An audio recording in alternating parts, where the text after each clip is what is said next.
So I'm really sorry that David Suchet is not here. He was planning to be here, but he had a family emergency.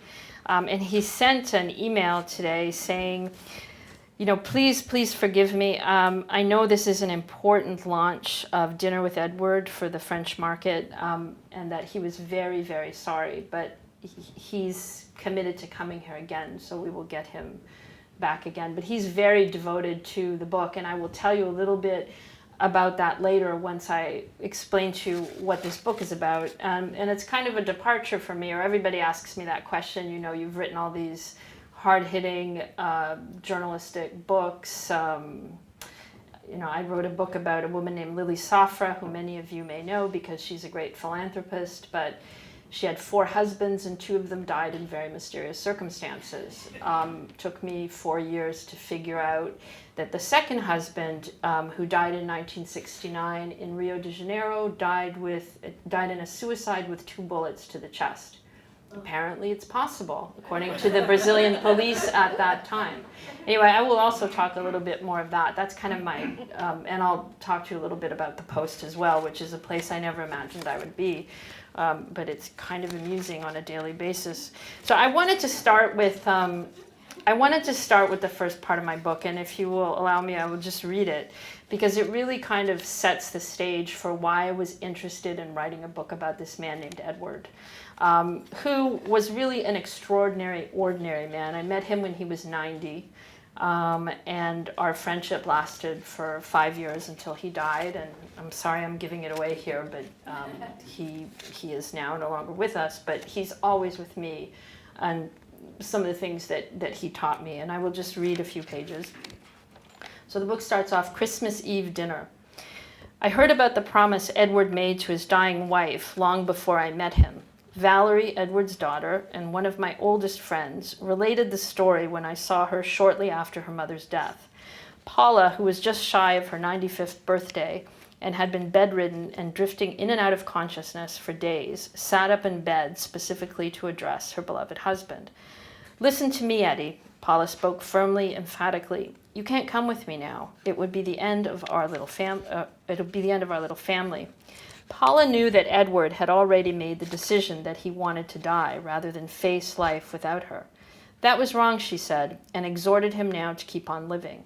When he finally agreed, she serenaded the man she had been married to for 69 years. She began with My Funny Valentine and segued into half-remembered lyrics of Broadway show tunes and ballads that topped the charts in the 1940s and 1950s when they were young and still believed that they could break into show business. Paula sang with a clear voice, unfettered by the congestion that had gurgled in her chest just days earlier and had made it impossible for her to talk. She ended with all of you, managing the lyrics as she went. I love the north of you, the east, the west, and the south of you, but best of all, I love all of you. She died 24 hours later. It was October 2009. Overcome with grief in the days and weeks after her death, Edward found it almost impossible to keep his promise to Paula. He sat alone in a silent apartment at the dining room table, which had been the scene of so many animated dinners. Eventually, Edward checked himself into Lenox Hill Hospital, where doctors performed a battery of tests. They couldn't find anything physically wrong with him and would be sending him home the next day. I'm afraid he's giving up, said Valerie, taking a seat beside me in the hospital waiting room. It was Christmas Eve, and we had planned to meet for dinner. Valerie had suggested a restaurant around the corner from the hospital where she was spending time with her father. Settling into a table at a nondescript Third Avenue bistro, we picked at our lackluster red snapper, and both of us cried. It was the day before what would have been Paula's birthday, and Valerie was still mourning her loss. Now she was also deeply worried about her father's ability to keep on living. I'm not sure why I broke down when Valerie described Paula's serenade. I had never met Edward, and though it was a poignant scene, I can't help but think that it was also a stark reminder of my own unhappiness. I had recently moved to New York to work as a newspaper reporter, and I would be spending Christmas on assignment. My marriage was unraveling despite my best efforts to pretend that nothing was wrong, and I was more than a little concerned about the impact on my young daughter. When I hinted at my own predicament, I did not want to burden Valerie with my own problems when her father was ill. She suggested I have dinner with Edward. "He's a great cook," Valerie said through tears, perhaps hoping that this in itself would spark my curiosity, and I would volunteer to look in on Edward after she returned to her home in Canada. Her sister Laura, an artist, lived in Greece with her husband. I don't know if the temptation of a good meal did it for me, or if I was just so lonely that even the prospect of spending time with a depressed nonagenarian seemed appealing. It was probably a combination of loyalty to Valerie and curiosity about her father that propelled me to Edward's door a couple of months later. Whatever it was, I could never have imagined that meeting Edward would change my life. For our very first dinner à deux, I arrived wearing a black linen shift and sandals. I knocked quietly, then rang the doorbell, and moments later, a tall, elderly gentleman abruptly opened the door, his eyes smiling as he took my hand and kissed me on both cheeks. "Darling," he said, "I've been expecting you." And so from there, we had these weekly dinners at his home. And those dinners were great because he was a fantastic cook. And he taught himself to cook in his 70s. And one day he just said to his wife, when he turned 70, he said, "You've been cooking for 50 years, now it's my turn." And he taught himself to do everything. And, one night I came and I said, "What are we having for dinner, Edward?" And he said, "Oysters Rockefeller." And I'm like, "What's the occasion?" And he looked at me like I was crazy and he said, "Do we need one?" And that's the whole theme of that book, is that we didn't need one. We hung out together. We were both depressed. I mean, he wanted, he really did want to kill himself after his wife died. He'd been married for 69 years. It was just so wonderful. And you have to picture it. So we're on Roosevelt Island in New York City. And I don't know that a lot of you have been there, but I'm going to read a little passage just to situate it. He's got this fabulous apartment overlooking the East River and the Upper East Side, and he's playing Ella Fitzgerald, and he's making a martini, which is one of the things that he did so well. And, after he died, his daughters held a memorial service, which is kind of a book launch, because my book came out after he died. And so here, I'm thinking I'm the only one who's had dinner with Edward. Well, there were like 100 people there. All of them had dinner with Edward. And they all got up to describe not only the dinners, but the martini. Like one woman got up and said, "Oh my God, it was the best martini I've ever had." And I'm like, "Oh, really?" But another woman actually had a very nice story. She had just moved into Edward's building on Roosevelt Island, and she'd broken her leg, and Edward went to her door to introduce himself. And when he realized that she'd broken her leg, he came back with a plate of food, and she said, "Oh, no, don't worry about it. My mom's here. Everything's fine." So 5 minutes later, he comes back and knocks on the door with another plate of food for your mother. So that was the kind of person he was. And just to give you a little bit of contrast to what my day job was like, so as you've heard, I work for the New York Post, but I wanted to back up a little bit. I have written this book about Lily Safra, where the second husband killed himself with 2 bullets to the chest. My book was so controversial that it was banned in Brazil a few years ago. So, it's kind of a point of honor of being banned in Brazil. But it was banned because her brother at the time, in 1969, had been in the house where the second husband killed himself and had not spoken to police. So, I kind of put the case, you can decide if you ever read it, like what you think happened, but it's kind of murky why he was there. So his son, her nephew, is suing me in Brazil for defamation. And when the book, he's long dead, the brother. I'm sorry if this is hard to follow, but when the book was coming out in the United States, we had a series of lawyers read it. And I remember one of the comments from the lawyer about that specific situation. And he said, "Well, in America, you cannot defame the dead, so we're good." Well, guess what? In Brazil, you can defame the dead. And it's been a real learning experience to the 10 lawyers that I now have who are representing me. And so we've got 5 in the United States between Washington and New York City, and 5 in Rio de Janeiro. And this just keeps going on. I'm not paying for it. HarperCollins is spending a lot of money on this, but it's kind of insane. And I don't know if you are readers of the New York Post or have ever seen the New York Post, but it's a tabloid. I've never worked for a tabloid. I came from Canada. I started my career at a paper called the Globe and Mail, which is the equivalent of the New York Times of Canada. I was a bureau chief in South America for them for a long time. And, you know, it's a very genteel, nice place to work. I mean, it's not, you know, journalism is not really nice. I can't really describe it that way. But so I go to New York thinking, oh, this is a great career move. I'm going to work at a New York paper. But the New York Post is an interesting place. And I just want to read you a little bit about, again, all of this to contrast, you know, where I was in relation to Edward and how much different it was just to be in this like civilized setting where he was making this nice dinner. So I'll just start here. The editors yell at reporters in the newsroom, I told Edward. I mean, this really bothered me. Reminding them that I had cut my teeth as a reporter at a Canadian newspaper, a far more genteel place than the Post's aggressive newsroom, where one of the first communications I received from my editor was an email with, all capital letters, WTF, question mark, on the subject header. I'm hoping I don't have to say what that means. But I had to turn to my colleague at the time, the woman sitting next to me, and say, well, what does that mean?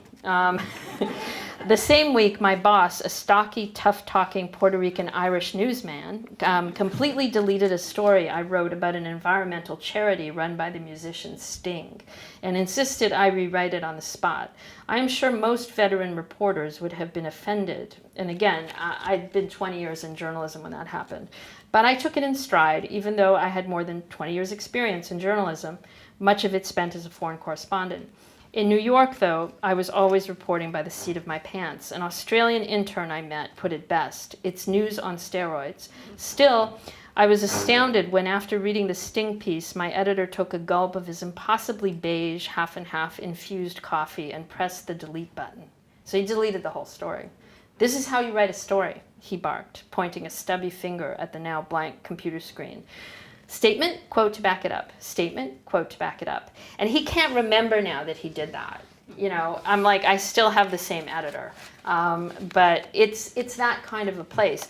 Having said that, I think I've learned a lot working there. And, you know, and I've had to do pretty much everything that I'm kind of embarrassed about, but it's taught me a lot. For instance, one day my first week at work coincided with Eliot Spitzer, the governor of New York State, having to resign over his, you know, alleged meeting, not so alleged, with a prostitute in Washington, D.C.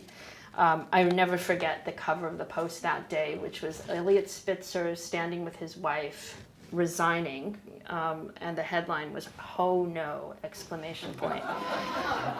I'm not going to explain that. I'm not going to I don't even know how I would translate that into French. But so my assignment, fresh from Rio de Janeiro, but by way of Canada, my assignment that day was to go out because the deputy governor was coming in, a man named David Patterson. And he held a press conference days after Spitzer resigned.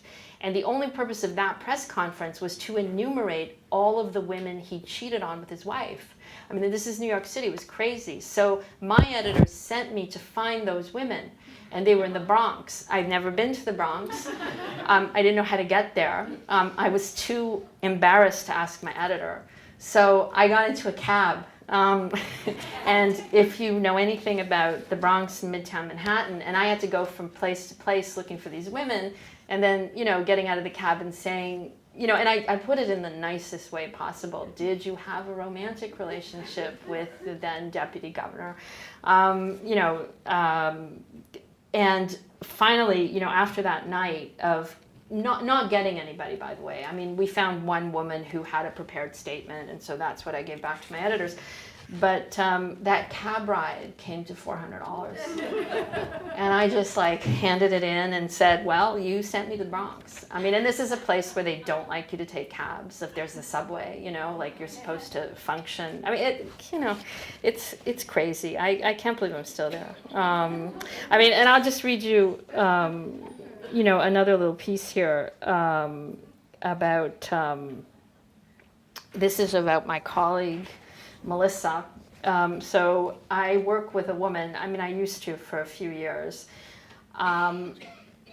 who we are the only two investigative reporters left at the Sunday paper. So the Sunday paper is completely different from the weekly. It competes with the daily paper. And they kind of put us together, and I will explain why. And she's very different than me. So Melissa's desk was, if not pristine, always better organized and definitely cleaner than mine. She kept a bottle of hand sanitizer near her computer and used it several times a day. She had a stash of alcohol wipes from the first aid kit in the newsroom's small kitchen to wipe all of the earpiece of her phone. She did this if I happened to be coughing and had borrowed her phone. We were both devoted to our work. The first time we wrote a groundbreaking front-page story involving shady politicians in Queens that sparked multiple federal investigations, our editors took a page out of All the President's Men and began calling us Clincent, an amalgam of our names, Klein and Vincent. So Bob Woodward and Carl Bernstein, the Washington Post journalists who brought down President Richard Nixon with their reporting on Watergate, were famously known in their newsroom as Woodstein, and did most of their work as a team. I often joked with Melissa that she could be the female equivalent of Woodward, tall and patrician with a neat desk and proper files, as played by Robert Redford in the movie. Like Woodward, she also did all the driving in her old but clean Honda. Of course, she pegged me as Bernstein, played by young, disheveled Dustin Hoffman, tortured, disorganized, brimming with outlandish ideas for stories that more often than not stretched her patience. So that was my working relationship there. One of the stories that I was, sorry, this is a lot of time devoted to my life at the Post, but it's funny. One of the stories I was sent out on was also a federal senator, Senator Menendez, was having an affair with a woman in New Jersey. They sent me out at 6 a.m. to try to get an interview with her, and that consisted of staking out her very suburban home on a very nice street in New Jersey with a photographer. We'd been there from, like I said, 6 in the morning.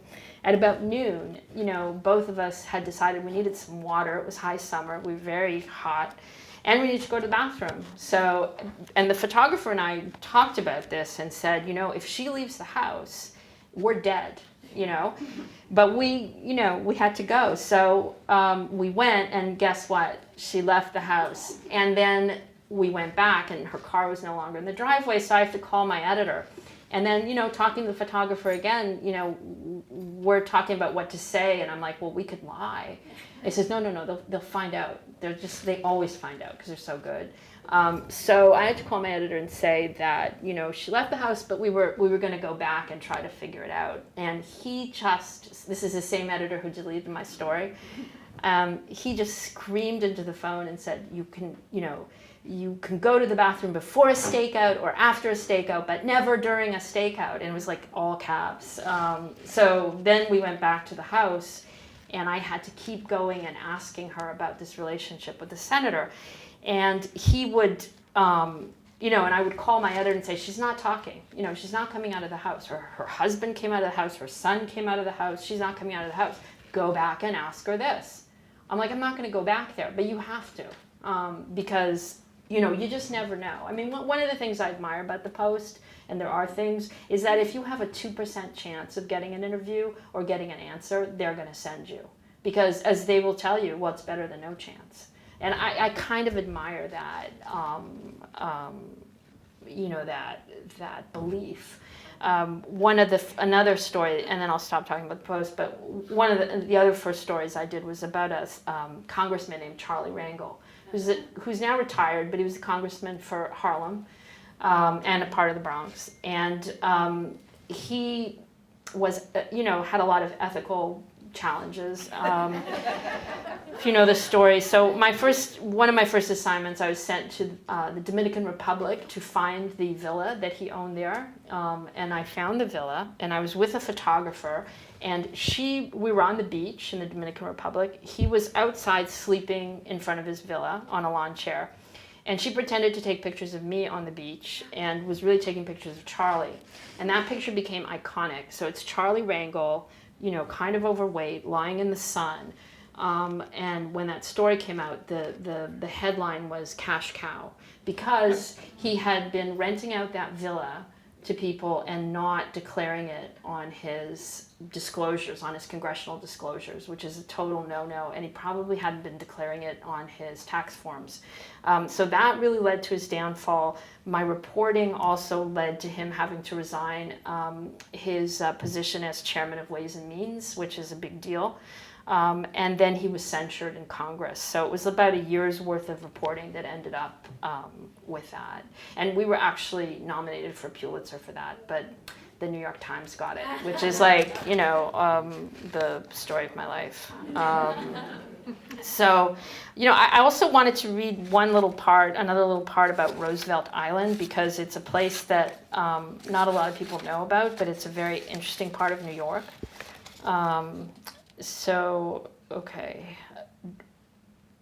When I moved to the island in 2010, nearly 14,000 people, many of them UN bureaucrats and emigres from the former Yugoslavia, lived among the remnants of that sad history. So Roosevelt Island, it was the Rikers Island of its day. It was in the 19th century. There was an insane asylum. There were all sorts of jails. It's where New York put people they didn't want to deal with. And that's where I ended up. And I actually ended up living in the old insane asylum, which I thought was very interesting.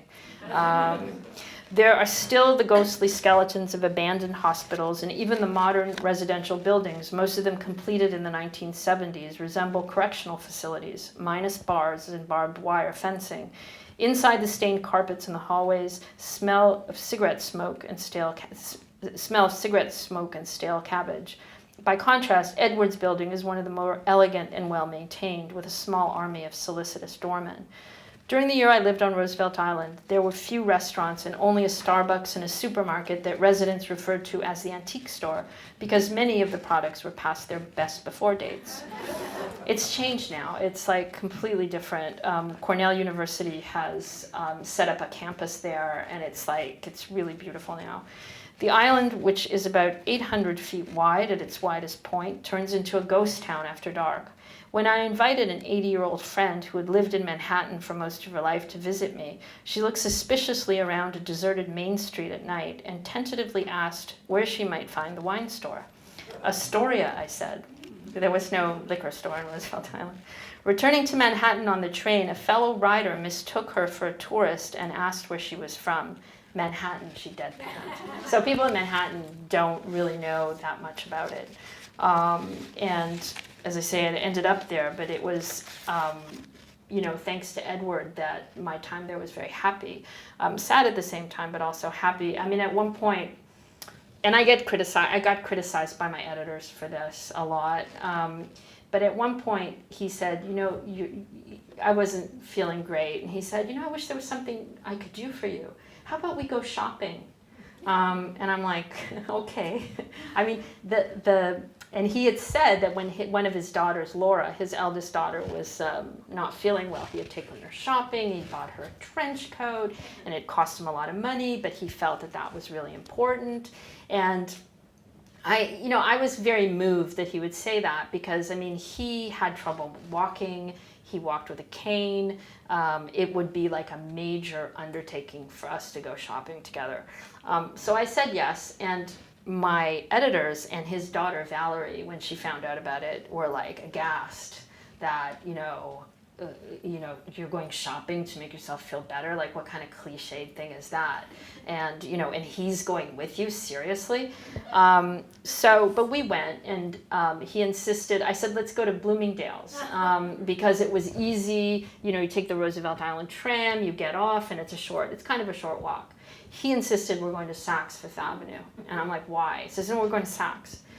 So we went to Saks, and we went through the dresses. And again, he's like this elderly gentleman walking with a cane and me. The women there were very nice, the sales associates, and they said, oh, that's so nice that you heard your grandfather. I'm like, it's not my grandfather. And then they were like, oh. So I think I choose like 10 dresses, all of them black. And he looks through very carefully. And I should say Edward had a series of jobs. Before he came to New York, he's from Nashville. He came to New York as a 19-year-old before the Second World War. He wanted to be an actor, and he met his wife Paula at the Provincetown Playhouse in Greenwich Village. They went to the right place. They both were aspiring actors, and at one point they moved out to Los Angeles because they were going to break into Hollywood. They never made it. The Second World War happened, and they went back to New York City. But one of the odd jobs he did was he worked as a tailor, and he actually worked sewing. I think his last job was sewing upholstery into cars. I mean, again, an extraordinary, ordinary man who, had educated himself about everything, including cooking.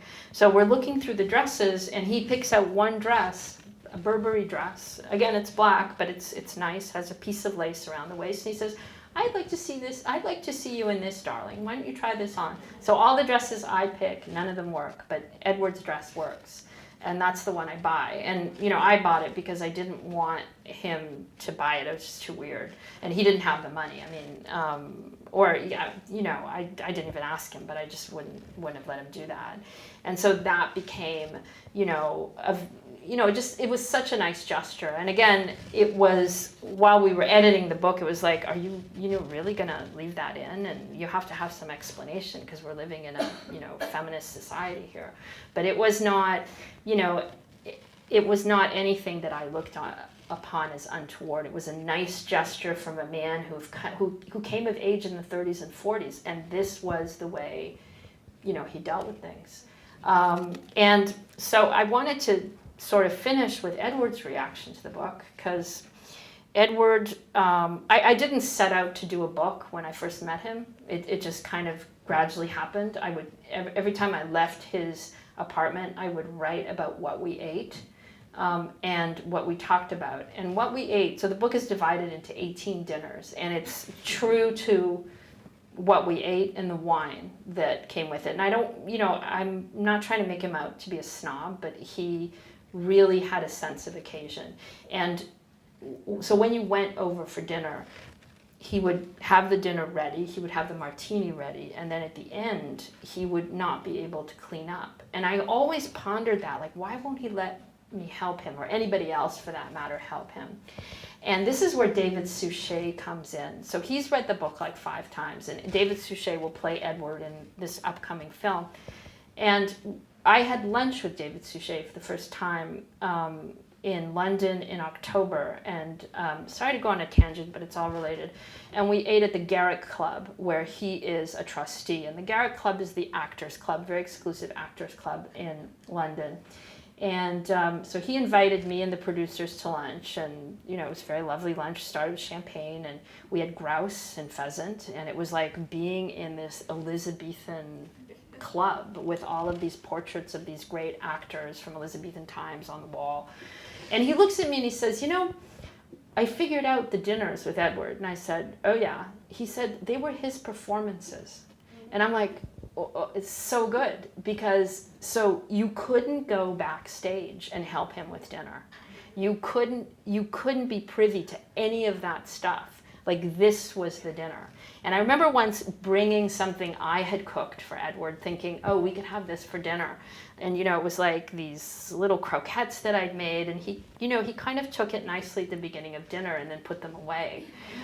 Because it's like you couldn't, then you would be interfering with that performance. And I thought that was such a great comment. And I think that, David is just finding things that I didn't even realize, I had written, because he's studied it so profoundly. Anybody who's seen him on stage or as Hercule Poirot, I mean, I don't know if you've seen that 5-minute video that he does on YouTube where he talks about how he acquired the Belgian accent.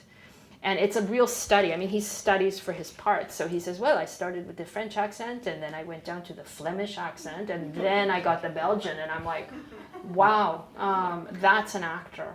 So that was his comment on what Edward's dinners were. He could not perform, and he did not get his chance. Because throughout high school, he performed, and he came to New York, and he performed in these small plays. He performed when he was in LA. But then the dinners became the performance. And I just thought that was so incredible and so moving. So I started to say that when I finished the book, and it was still in manuscript form, I went over to Edward's, because I felt he should read it before I went any further. And he was very ill. He was literally in bed. His daughters were there. He hadn't gotten up for weeks. By that time, he was just shy of his 95th birthday. So I left the manuscript with him, and he saw the title, Dinner with Edward. He didn't think I was serious about writing it. But one day he said to me that he had all these scrapbooks where he kept every business card from every restaurant he'd ever gone to with his wife. And he loved his wife. That's something I didn't mention. That in his home on Roosevelt Island, he had one picture of his wife that he photocopied several times. It was a color photograph of her as a 94-year-old in like nice earrings. She had a nice smile. And he put it up in the kitchen, in the living room. And I said, Edward, why do you have the same picture of of Paula up everywhere? And he said, so that I can look at her when I'm making dinner. I can look at her when I'm sitting in the living room. And I'm like, oh my God, so nice. And he wrote poetry to her. He wrote poetry to his dead wife. I have one of the poems. Maybe I'll read it later. So I gave him the manuscript, and he was very moved. He came out of his bedroom. He looked at it. For the first time in weeks, he sat to have dinner with me and his daughters. And one of the nicest things he did, and it was just a small gesture, but I'll never forget it, after he took the manuscript, and he could hardly walk. He had a cane and a walker, but he went to the table and he took out my chair, and so that I could sit down first, like with a lot of difficulty. And that is the image, gentlemen. I don't know what that says to you, but to me, everything about him was in that one gesture. So he reads the manuscript, and he writes me a long letter. Another thing, Edward was always writing letters. Like, he actually mailed them, and one time when they were urgent, he would go and leave them with my doorman. I mean, because he had these thoughts about, things that we'd spoken about. So he sends me a letter after he's read the manuscript, and it says, and I'm, paraphrasing, but it says, this is really nice, but who's going to care about this? I'm not a celebrity, you're not a celebrity, who's going to care about my life?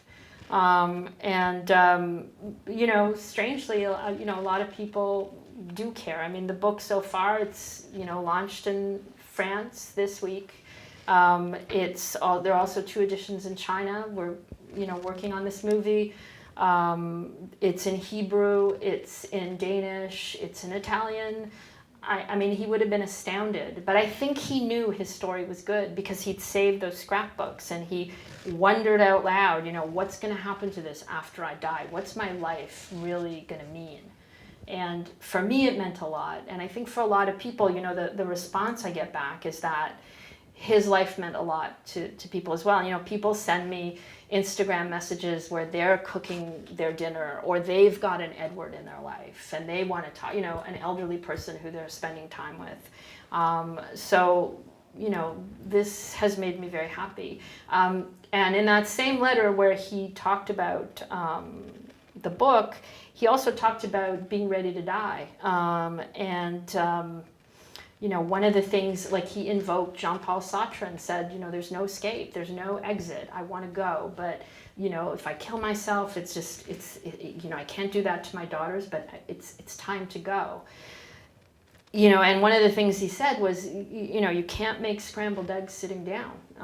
And you can't, and it was because he couldn't cook anymore that he was, very upset. And then he ended up going into cardiac arrest, and one of his daughters found him later that day. So he had like as much of a peaceful death as you can want. I mean, his daughters had a lot of frustration with him at the end because they wanted to put him into a home. They wanted to have a caregiver there, but he didn't want anybody. At one point, he fainted and then called the doorman and said, I fainted, like after he came to. And so an ambulance came, they brought him to Lenox Hill Hospital, and he sat in the emergency room, and then he thought, I can't be here. And then he just walked out, went home. So he'd had trauma with the hospital. His father died of cancer in the South. He had to go back to Tennessee. And that's one of the things, I'll just end on that. That's one of the things that I remember most from one of the dinners. People always ask me, well, what was your favorite dinner? Which one do you remember the most? And the one I remember the most, and the one that was so meaningful to me, was when he made broccoli rabe stewed with pig's knuckles and cornbread and lamb chops. And I said, Edward, why'd you make all this? He says, oh, it's from my childhood. And then he started to tell the story of his father and how, as a 35-year-old, he went back with his daughters and his wife to Nashville. His father was on his deathbed. He was dying of cancer. And he didn't want to go. He didn't want to face it. So he gets there at night. They drive.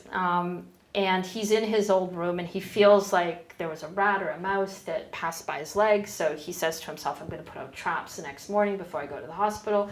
Puts out the traps. And while he's in his bedroom, he sees a mockingbird. He's watching a mockingbird outside in the backyard, and the mockingbird is singing. So he puts out the traps. The next day, he hears one of the traps shut on what he thinks is the rat. Or the mouse, and he goes to get it. And at the same time, somebody's ringing the doorbell. And to his horror, it's not the rat or the mouse, it's the mockingbird. So he's caught the mockingbird. And the way he told that story, it was like Faulkner, it was like the imagery of that. And he said to me, and he was sobbing like 50 years later, telling that story. And I'm like, oh my God. And then I started to cry. But, realized that this is a man, the depth of, what we were dealing with was just so amazing. And he had told me that he tried to write that story in the first person, in the third person, and he just could never write it. So, I hope that I've written it with the impact that, I believe that it should have. I have to stop talking now because it's 8:20. So if anybody has any questions, I will answer them.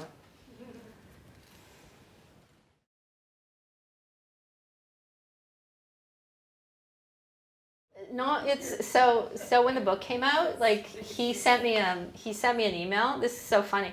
He sent me an email saying, "Send me the relevant parts about me." I'm like, "You're kidding, right? Go buy the book." I mean, I didn't say that, but I just kind of ignored it. And so I think somebody sent him the parts, and even though he's not there by name, I just think people must have told him, because we don't talk about it. Like when I said, oh, the screenwriter is here. She's following me around for 5 days, and I'm wondering if you would like to meet with her. The response was no. And that was another weird experience, is that Elizabeth Bentley, who's writing the screenplay, and she's done a film with Terrence Malick. She did a great documentary called Candy Darling, which was about one of Warhol's followers, Andy Warhol's followers. She's very talented. So she came to New York, and she hung out on Roosevelt Island and in the newsroom, and she taught, it's every day is like a reality show in that newsroom. I mean, we all like sneak up to the 9th floor, or down to the 9th floor, I should say. We work on the 10th floor, but it's the Wall Street Journal on the 9th floor, and they have better coffee. But we're technically not allowed there, but we managed to get in. And now we've discovered, because News Corporation owns the Wall Street Journal and the New York Post, and they used to own 21st Century Fox before it became a separate company. 21st Century Fox on the 42nd and the 44th floor has the best cafeteria and the best coffee. So now we've figured out a way just to get up there. And that's where we're hanging out. I mean, but that's just, that's like everyday life there. But it's a challenging place to work. But, having said that, I feel like I've become a better reporter and learned so much more than, and New York, or the United States in general is a great place for public records. I come from a country where searching public records is a very difficult thing. We have no freedom of speech in the way that the United States has. I mean, the First Amendment is so unique in that, and there are there are other problems, but, as a reporter, you would have to prove that I had total disregard for the truth when I was reporting a story. That's a very difficult thing to prove. In Canada and in the UK, if you write about the interior of somebody's home, that could land you in a lawsuit, which is why my book on Lily Safra was never published in my own country. And my father, who's 90, keeps asking me when he's going to be able to go to the bookstore and find that book. And I'm like, it's just never going to happen. Because he goes, every time I've written a book, he would go into the bookstore and just rearrange the displays so that my book is at the front. When it shouldn't be there. I mean, people pay for displays of books, and like my dad would just go in and do it on his own. So he couldn't do that with the Safra book. So, yes, sir.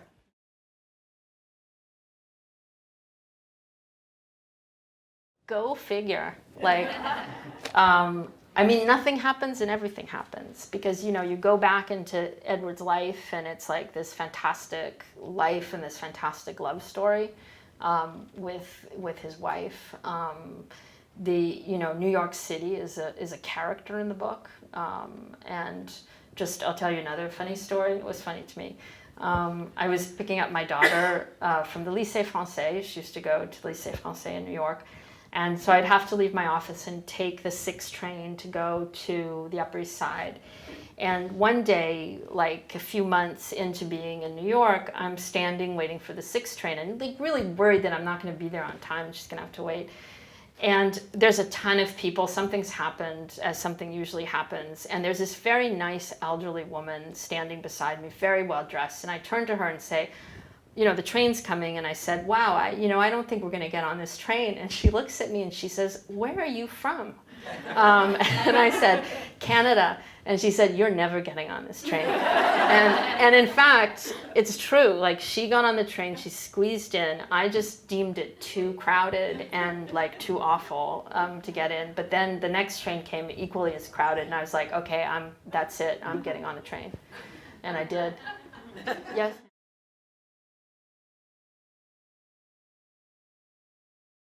Yeah, so this is a poem that he wrote. And again, self-taught. And his greatest hope was like he would send his poems. Oh, and I'll actually read you a letter from his last birthday that I think was like a form letter that he sent to everybody and had his daughter type because it's actually typed. But the poem is called A Shimmering Light, and it's about death. So I'll read it. I've never read it before to an audience. In thoughtful moments, one sometimes hears footsteps fall on ears alert to familiar sounds, and sensing presence rise to call, there is no answer.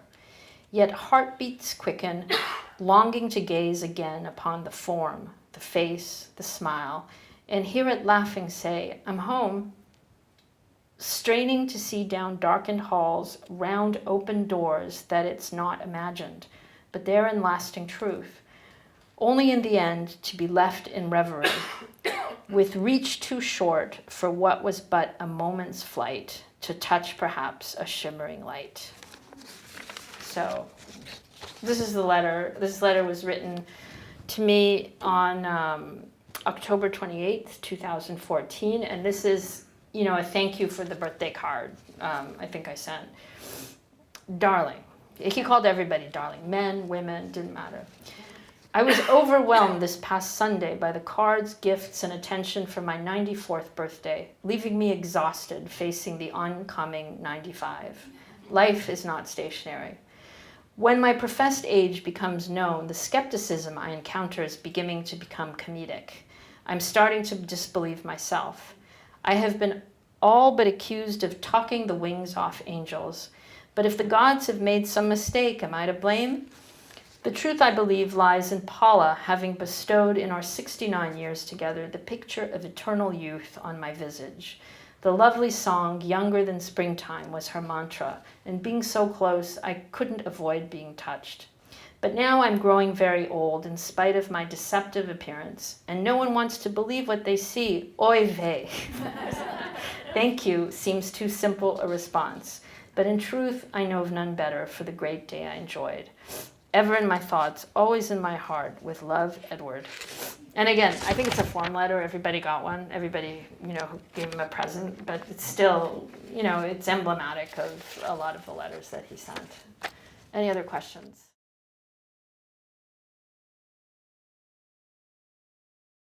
Me? I was fine. Afterwards. Like again, and it was the looking forward to those dinners.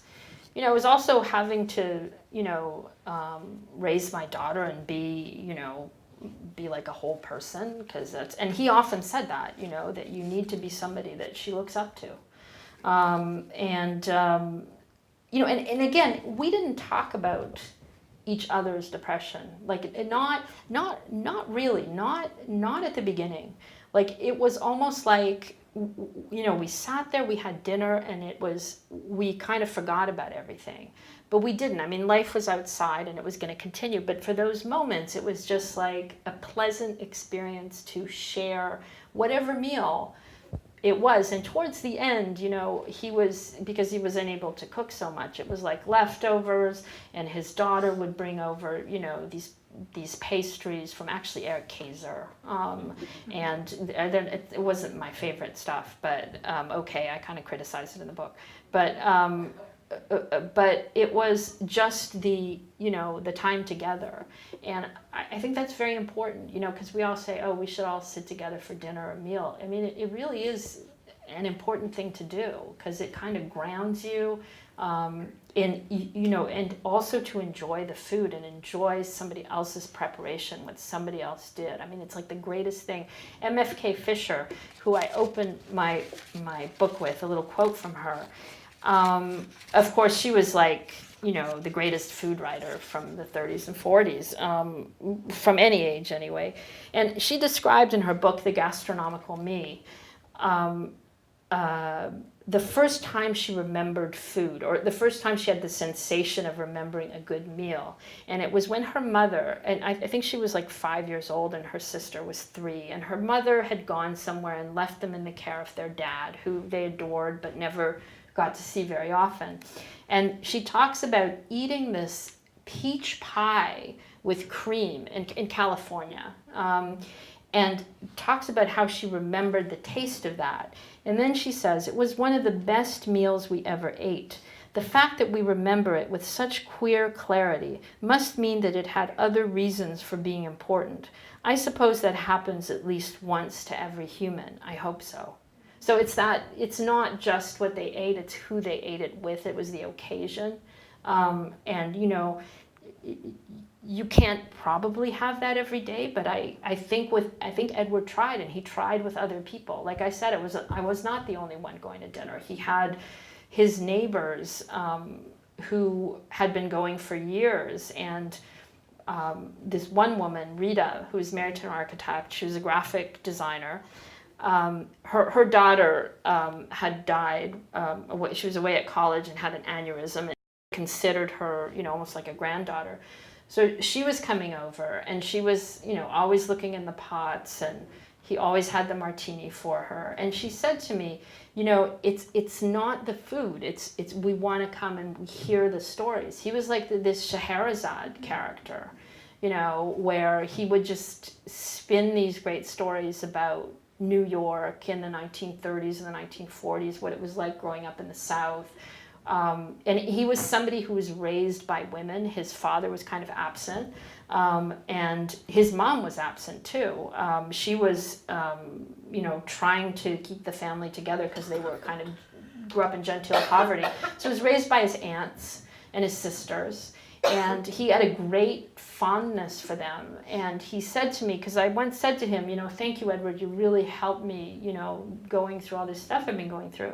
And he said, until you said that, I never thought to thank anybody else in my life. And so this is him as a 94-year-old saying, I wish I could go back and thank the people who had meant so much to me and who'd helped me in my life. So that was kind of nice. Any other questions?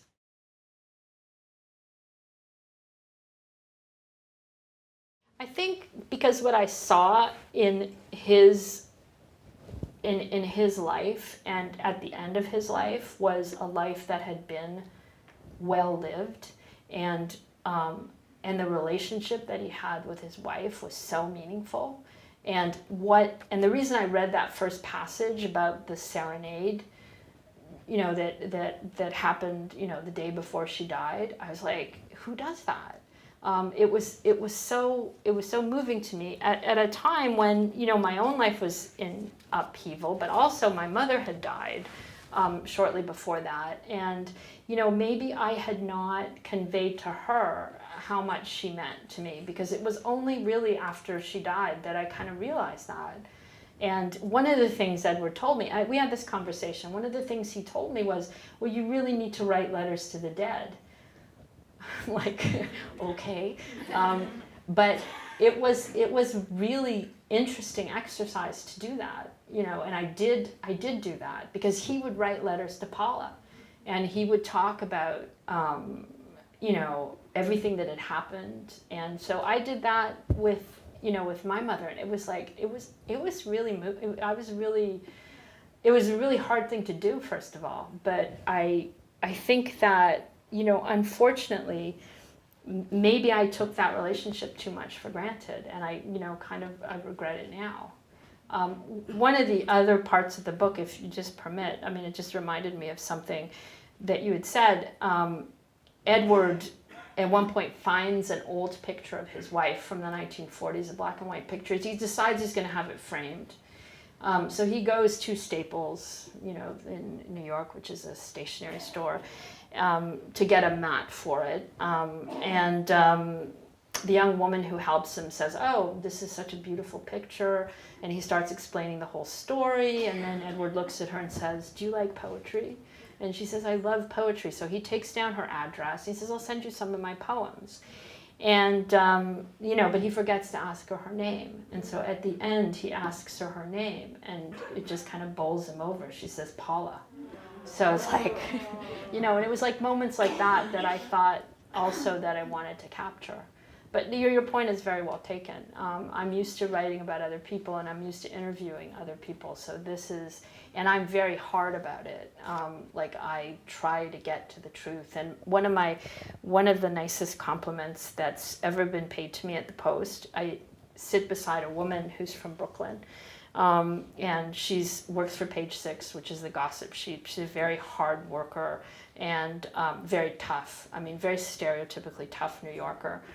And she's sitting there, and it's a Friday while I'm on deadline, and I'm talking to somebody, I don't know who it is, but I'm saying, look, this is a negative story about you, and I'd really like a comment, and I need it by 5 o'clock today. It was just something, it was meaner than that, because I'd been trying for 2 weeks to get this person, and they were just dodging my calls. And I hung up, and she looked at me, and she says, wow, honey, you talk like you're from Brooklyn. And I was like, I've made it. So, any other questions? Or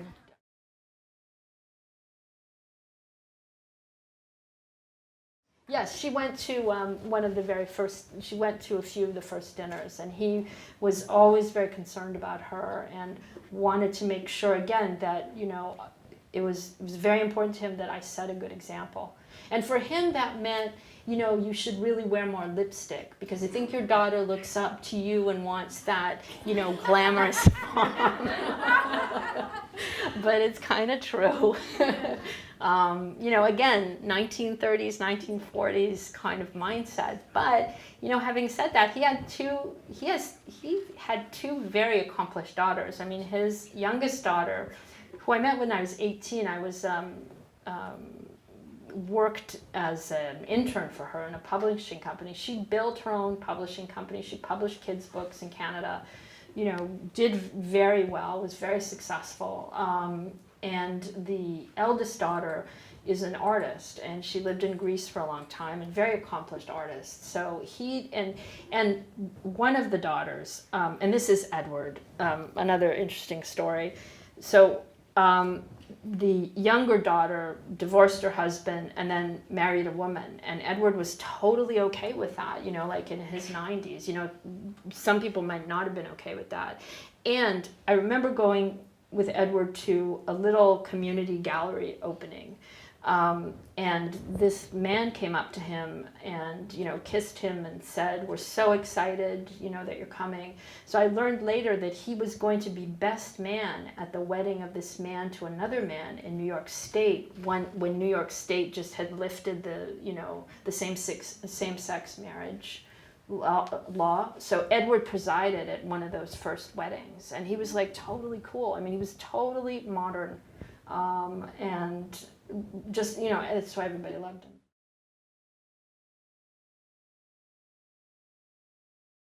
There was only one, like most of them were the two of us, but on one occasion he had a dinner for like several people, and he asked me to help him, which is the only time he asked me to help him.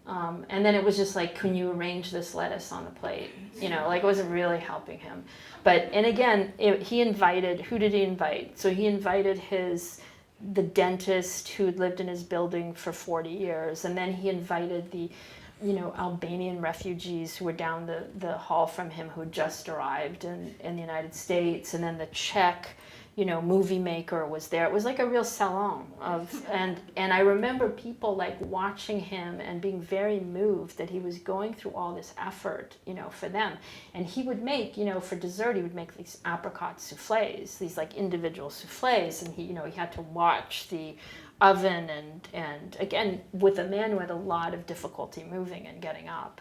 So it was a mixture, but mostly it was the two of us. Are we done, Grant? I'm like, all right. Thank you.